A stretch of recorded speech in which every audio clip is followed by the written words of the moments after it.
Malik stood at the entrance to the master's chamber, a swaying, wounded, exhausted, blood-soaked figure. His once white robes were streaked with gore, most of it around his left arm, which looked badly wounded, dangling uselessly at his side, and crusted with blackened, dried blood.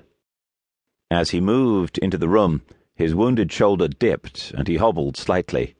But if his body was damaged, his spirit was surely not, for his eyes burned brightly with anger and hatred that he turned on Altair with a glare so intense that it was all Altair could do not to shrink away.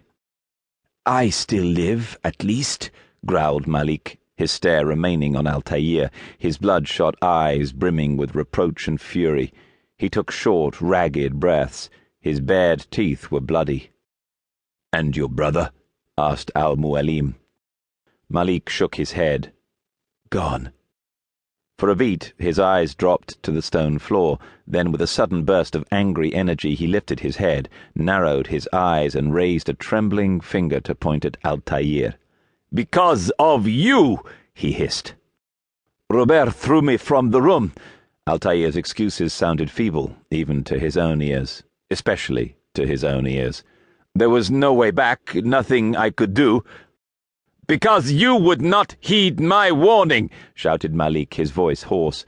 "All of this could have been avoided, and my brother would still be alive. Your arrogance nearly cost us victory today." "Nearly?" said al-Mualim carefully. Calming, Malik nodded, and there was a ghost of a smile on his lips, a smile directed at Altair, for even now he was beckoning another assassin, who came forward bearing a box on a gilt tray. "I have what your favorite failed to find," said Malik. His voice was strained, and he was weak, but nothing was going to sour his moment of triumph over Altair. Altair felt his world falling away from him as he watched the assassin set down the tray on al-Mualim's desk. It was covered in ancient runes, and there was something about it, an aura. Inside it surely was the treasure. It had to be, the treasure that Altair had failed to recover. Al-Mualim's good eye was wide and gleaming. His lips were parted, his tongue darting from his mouth. He was entranced by the sight of the box and thoughts of what was inside, when suddenly there came an uproar from outside. Screams, running feet, the unmistakable ring of clashing steel. "It seems I have returned with more than just the treasure," reflected Malik as a messenger came crashing into the chamber, forgetting all protocol. He breathlessly exclaimed, "Master, we are under attack! Robert de Sable lays siege to the Masyaf village!" Al-Mualim was snatched from his reverie, returning to the room, and in the mood to face de Sable. "So he seeks a battle, does he? Very well. I'll not deny him. Go, inform the others. The fortress must be prepared." He turned his attention to Altair, and his eyes blazed as he spoke.